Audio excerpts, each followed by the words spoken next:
The target vocabulary for this section are the adjectives avid, puny, quaint, benign, and delectable.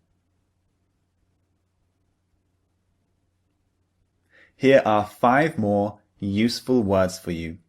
Let's go to word number 1 and look at the meaning and example. Word number 1 is avid, which means very interested and enthusiastic. For example, I don't watch many movies, but I'm an avid reader. I read at least 1 book a week. This person loves to read books. He's very interested in and enthusiastic about reading. He reads at least 1 book a week. So he can describe himself as an avid reader.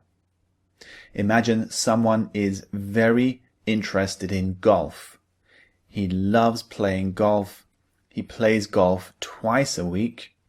Well, you can describe him as an avid golfer because he's really interested in and enthusiastic about playing golf.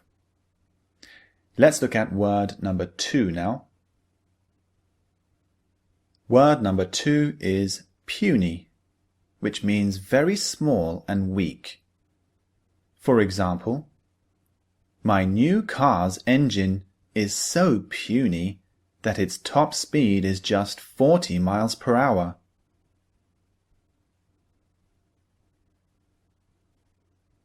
This person's car is very, very small, and he's describing the engine as puny. The engine is very, very weak. That's why its top speed is just 40 miles per hour. Puny means small and weak, and it's a bit critical as well. It's saying too small and too weak. So it has a bit of a negative connotation attached to it. Another example of puny would be if I got a terrible result on my exam. So if I got only 20% on my science exam, I could say, oh my goodness, I got a puny 20% on my science exam. What a terrible result. So puny is critical as well.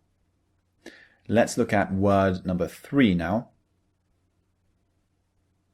Word number 3 is quaint, which means interesting and attractive because of being old-fashioned. For example, we visited a quaint little village that felt like it belonged in the 18th century. The adjective quaint has a nice, warm feeling to it. So you're saying something is old, but not in a negative way. You're saying it's old and charming. It's a very, very positive adjective. So this person described the village as quaint. It felt like he was going back in time, and he's describing it in a positive manner. When I visited the city of Prague in the Czech Republic, the architecture was beautiful. It felt like you were going back in time to the 17th or 18th century. So the architecture there is very, very quaint. It has lots of quaint architecture. Now let's look at the next word. Word number 4 is benign, which means nice and kind. For example, my neighbor is a benign old lady who always brings us delicious homemade cakes and cookies.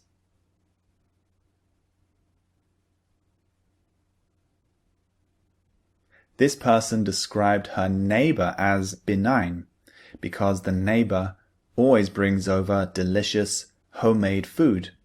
She's nice and kind, so we can say She is a benign lady. We can also describe a situation as benign. So if we want to create a more peaceful world, a happier place to live, a nice, kind world, we need to stop war. So if we stop war, we create a more benign atmosphere. We create a more benign world, which means a nice, kind, and pleasant world. So benign can describe a person or a situation. Now let's move on to the last word. Word number 5 is delectable, which means something that looks or tastes extremely good. For example, this chocolate cake that you made is simply delectable.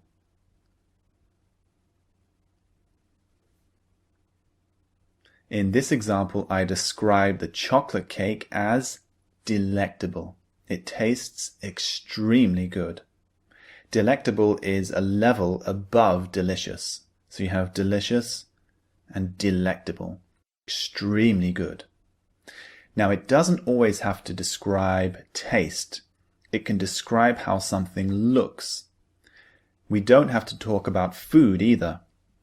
Imagine I go to a beautiful beach. The sand is white, the sea is blue, it's very peaceful, and there are beautiful palm trees. It's very pleasing to the eyes, so I can say, this beach is delectable. It means extremely good. So delectable can describe something that's pleasing to the taste or pleasing to the eyes. Extremely pleasing, extremely good. So those are the 5 adjectives.